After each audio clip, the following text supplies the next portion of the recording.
How to repair a water heater.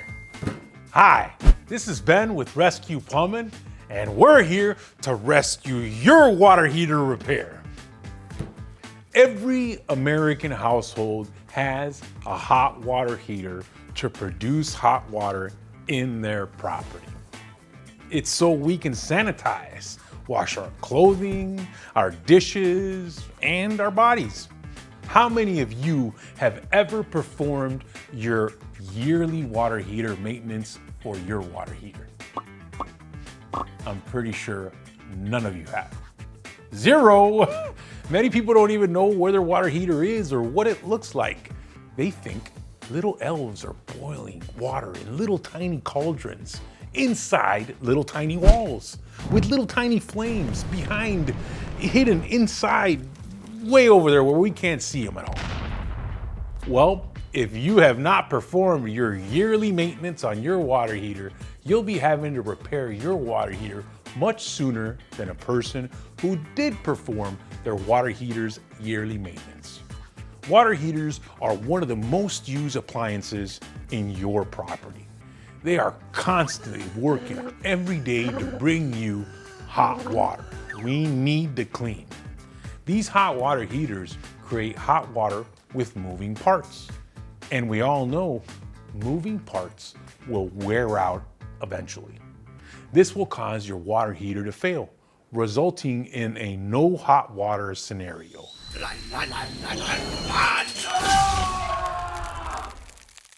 And then you will have to repair your water heater. To stop the hot water from running out, you gotta repair your water heater. Water heaters from 20 to 30 years ago lasted much longer than water heaters that are made today. There are water heaters made 30 years ago that just last week, we're replacing. Here's one that we replaced last week. Can you believe it? I never replaced 65 years old water. It's my first one. I will ask Linda, but It's my first one. As I said, 65 years as old. old as I am. Wow. Appliances were definitely made to last back then. A water heater would typically last 15 to 20 years on average. Today, water heaters are lasting only 8 to 12 years before having to be replaced. One thing I should say, to be totally honest and transparent with you, is that water heaters long ago had virtually no parts. And that's one of the main reasons they lasted so long. Also, right now, by law, water heaters have to have safety features added to them they did not have long ago. They must also meet pollution and efficiency standards set by the government. So water heaters nowadays have all these endless parts. They got computer chips inside gas valves, computer chips inside blower motors that sit on top of the water heater, pressure sensor switches in the blower motor, burner assemblies inside, and igniter assemblies inside the combustion chamber of the water heater, gas valves and vapor sensors that sit outside the combustion chamber. I can keep naming parts on and on and on. And I'm just naming parts for these tank type water heaters. For tankless water heaters, there's hundreds more parts. Because of all these moving parts in a water heater, your water heater will eventually fail and need to be repaired. Don't worry, Rescue Plumbing is here to rescue you. In this video, we're gonna tell you how to identify if you need a water heater repair. We're gonna give you some quick hacks for your most common water heater repair fixes, discuss some of the different water heater repair parts, talk about the best way to prolong the life of your water heater, and tell you a little bit about the program we have created right here at Rescue Plumbing to train our plumbers on how to repair your water heater or the water heaters we install. First of all, how do you know if you need to repair your water heater? Sounds like a stupid question, right? We have our reasons why we're asking this question. People call us all day long and tell us they need their water heater repaired, but when we get to their property, it's just one faucet that needs repair.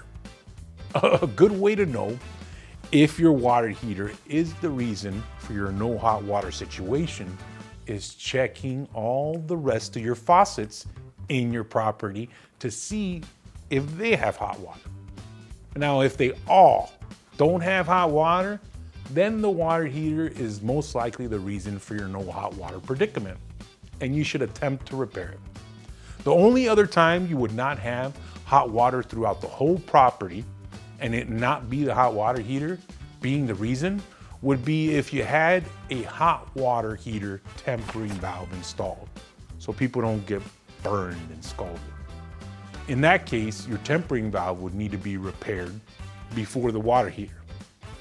Many people call believing they need a water heater repair because their water heater makes noise. Literally, they'll call, "My water heater's making noise, can you come repair it for me?" Come on, people. Water heaters make noise, okay? Water heaters have moving parts in them designed to heat up moving water that's under pressure.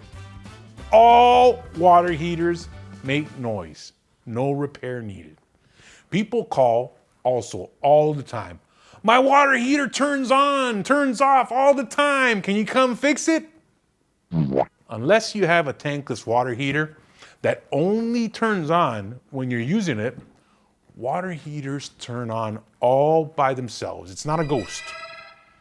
People also call all the time and say, "My water heater's leaking. Can you come and repair it?" If a water heater itself is leaking, there's no way to repair a leaking water heater tank. That's it. The only option is replacement.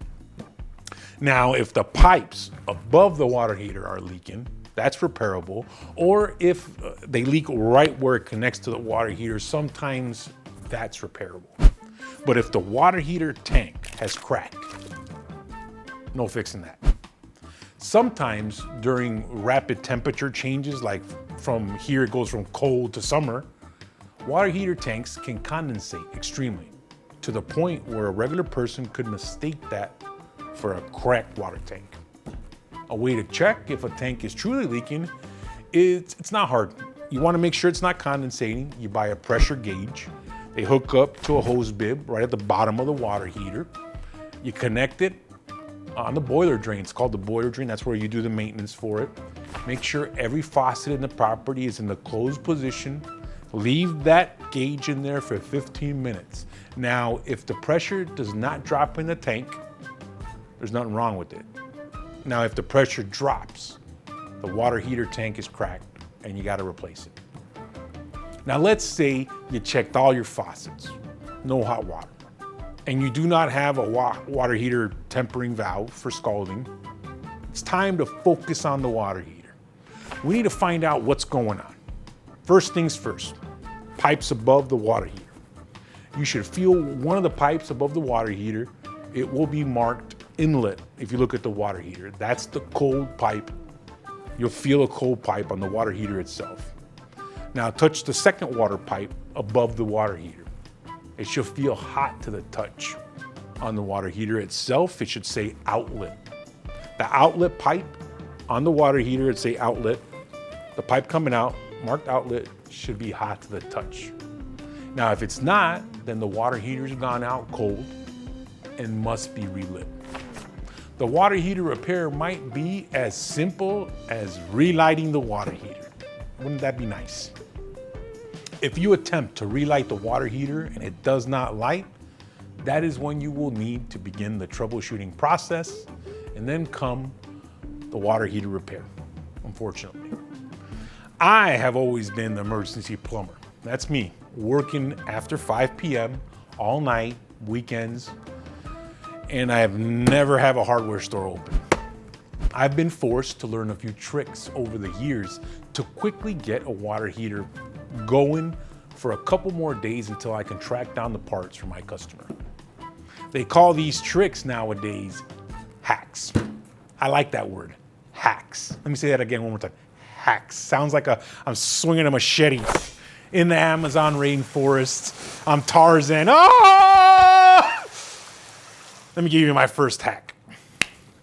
My first hack is for power vented water heaters. Power vented water heaters are being installed in new construction jobs all over the Chicagoland area right now. If you have a power vented water heater and it won't light, but you could hear it starting over and over and over again, attempting to light, well, when this happens, you must reset the water heater to get it back up and running. That's what you gotta do, you gotta reset it. You can type into Google the model and the serial number to the water heater, and they'll give you on Google like a sequence, turn the knob, hit this button to reset it. Or on some Paraments, you can just disconnect the power cord from the wall. You gotta disconnect it for a full 5 minutes and reconnect it. This will do a manual reset. It sometimes works when you're performing service in the middle of the night, no supply houses open, worth a try. On older, regular atmospheric vented water heaters that will not stay lit, I have a hack for you. These water heaters usually have a part in them called a thermocoupler. This thermocoupler right here, this is it. It powers the gas valve. It converts heat from an open flame right here. And if you look in this sight glass, you'll always see a flame lit. Yes, that flame that you see lit all the time is converting electricity by this thermocoupler. It powers the water heater. It makes the water heater turn on and off. At the same time that the flame is touching this, it's creating a layer of soot that eventually will get thick enough that this won't work. Look, to fix that problem, you can use a crisp dollar bill to clean that soot accumulation. You clean the surface. You have to remove this thermocoupler from the combustion chamber in here. It's usually in here. Very carefully, you can use fine sandpaper or a crisp dollar bill, and you remove all the soot from the surface where it touches that flame. This can get your thermocoupler working temporarily until you can make that trip to the hardware store to purchase the actual thermocoupler itself. Here's my second hack, okay? My second hack on newer water heaters, kind of like this one right here. You see, they no longer have a thermocoupler. They have this piece, it's called a thermal pile, okay? Newer water heaters need more power. Thermal piles produce more electricity than the thermocouplers. They need, like a thermocoupler, you just need a crisp dollar bill, fine sandpaper. A thermal pile, it requires a bit coarser material, this Brillo pad. You can use this Brillo pad and you literally clean this thermal pile like this. This can get this thermal pile working for a couple more days and give you time to order the part and have it delivered. Look, whenever you're opening this combustion chamber right here, whenever you're opening, you gotta make sure you have a panel seal like this. If this combustion chamber is not sealed properly after you clean the thermocoupler or the thermal pile, it won't work. It needs to be completely sealed, airtight. Both thermocouplers and thermal piles are just one part that comes in an igniter assembly kit. The most common part that fails on all water heaters is the igniter assembly. The igniter assembly is just like a starter on a car. It gives the initial spark for the water heater to turn on. Due to the fact that I see igniter assemblies fail so often, I recommend every water heater owner purchase their igniter assembly for their water heater to have on hand. It's gonna go out. You will need the model and the serial number for the heater to get this part number. You can get that off of the sticker on the water heater.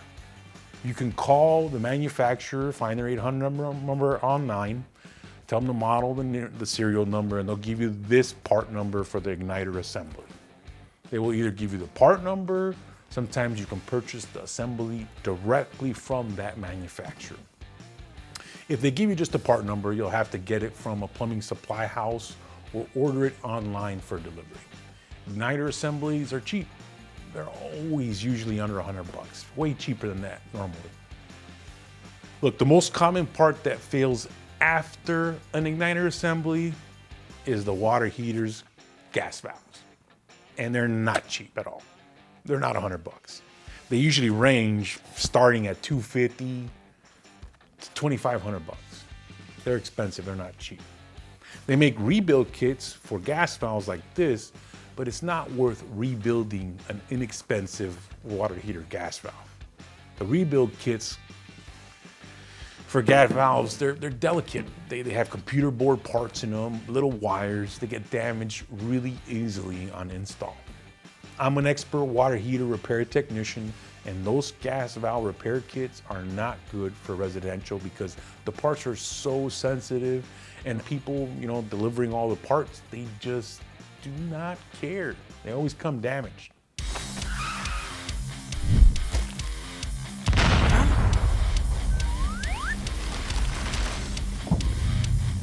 Gas valve rebuild kits are worth installing on a commercial water heater, where the water heaters themselves are $10,000 and up, but not on residential water heaters that are not as expensive. When repairing a residential water heater and the gas valve has been determined to be the problem, just replace this gas valve or replace the whole water heater itself. I, myself, have replaced thousands of these igniter assemblies and gas valves for my customers. The igniter assembly and the gas valve, those are the two parts that I change the most out of anything. I did change quite a bit of blower motor parts, but not the whole blower motor itself, just limit switches for the blower motor. What usually went bad on the blower motors was the pressure limit switch sensor on the blower motor itself. And they usually, sometimes it'd be inside, but most times it's outside. The limit switch, it's a quick, easy replacement on the blower motors. It's just a round circle. This problem was so common on power vented water heaters that I carried an assortment of blower motor limit switches on my service van. I would also carry an assortment of these flammable vapor sensors in my van. All water heaters come with a safety feature that detects flammable vapor sensors. It's so we don't blow ourselves up. That's what it's for. This sensor normally sits right outside the combustion chamber, right there. When this sensor is tripped, there's no cleaning them for reuse. They're just done. Your water heater will not work. The vapors from cat pee set off these sensors all the time, and the water heater just immediately shuts down. We get a call once a week for no hot water from a cat aficionado with this scenario. We arrive on site to the client's residence. He opens the door. Bam! The sweet smell of cat pee. This brings a smile to our face because right away we know what the problem is. And we can solve it. Clean up that litter box and replace this sensor. Problem solved. People who have recently repainted their hardwood floors or painted their walls in their property can also experience the flammable vapor sensor being tripped. If you have cat pee, clean it up, keep it away from the water heater. If you have recently painted your floor and you tripped the sensor, add a sealing agent to the paint before you replace the sensor. You can get your flammable vapor sensor from the manufacturer. If you have the model and serial number, you call the 800 number, give them the model and serial number. They'll give you the part number. If the manufacturer doesn't have the part in stock, Bob over at Design Temperature usually has any and every water heater part in stock. They are located in Chicago, so if you're trying to make a water heater repair happen right away, right now, you can travel locally to the water heater parts supplier. Design Temperature, they're located at 5723 Northwest Highway in Chicago. There's so many different water heaters on the market today. It's overwhelming, just too many choices. Not only are there so many different types of water heaters on the market, as they are installed, those water heater parts will evolve from each different type of water heater. Our American water heater system works something like this. All water heaters are made in batches by a manufacturer. After they're manufactured, sold, and placed in their final destination points into the consumer's house, many of them end up failing. The end user will report the water heater failure to us, the plumbers. We then complain to our supplier. Then our supplier complains to the manufacturer, and they have to fix the water heater flaw by creating a recall for that bad batch of water heaters. That flaw will not exist on the next batch of water heaters that are made by that manufacturer, because that flaw will have been corrected by the manufacturer. During the pandemic, that system was just put on hold. No recalls, no fixes, total, utter water heater repair chaos. We had to replace entire water heaters just because the assembly was bad. Crazy times. The best way to avoid having to repair your water heater is by performing yearly maintenance on your water heater. Here in the Midwest Chicagoland area, we have predominantly gas-powered, tank-type water heaters. You want to know what a yearly water heater maintenance, what does it entail? What do you do? Basically, yearly maintenance is draining down the water heater all the way to empty tank, and then flushing that empty tank sediment away into the drain. Cleaning this combustion chamber, you gotta clean it all. Make sure that the burner assembly right here and all this stuff has no soot, perfectly clean. The soot created in the combustion chamber makes the igniter assembly fail. And then these holes right here in the burner assembly, they clog up. Water heater won't work. The sediment in the water heater tank needs to be flushed out. If the sediment's not removed, it will solidify into rocks and bounce inside the tank constantly, and that will eventually crack that tank. For tankless water heater maintenance, they require a much more invasive procedure where we hook up a recirculator pump to the tankless unit, and we run a vinegar-type cleaning fluid in the unit for about an hour. If you're looking to avoid having to repair your water heater, performing your yearly maintenance is about the only thing you can do to prolong your water heater's life. That's it. Here at Rescue Plumbing, we repair all water heaters. We can install any water heater for you, but we choose to stock Bradford White water heaters and parts in our warehouse. The main reason we stock Bradford White is they are an American company that manufactures their water heaters in the state of Michigan. Yeah, I know that a lot of these parts, they're outsourced. But look, basically, Bradford White is the most American-made water heater company on the market today. That's why I use them. Bradford White's tank-type water heaters fail less than all its competitors because they have a team to take care of the recalls when water heaters go bad. I know this from experience. I have not had many Bradford White water heaters fail on install, but the few times it has happened, Ferguson Plumbing Supply that provides me Bradford White water heaters replaced that ASAP. I got my customer happy again immediately. Ferguson Plumbing Supply also hooked me up with these awesome Chicago plumbers, a company called Herkowski, Stickler and Associates. They have been teaching my guys how to repair Bradford White water heaters we install. They can teach you how to repair your water heater. If you don't want to do any water heater maintenance and you don't want to repair any water heaters, Rescue Plumbing is here for you. We can do it for you. If you encounter a no hot water scenario, don't worry. Rescue Plumbing can rescue you by performing a water heater repair to restore your hot water. Let us send out a licensed plumber to give you a free in-person estimate to repair your water heater.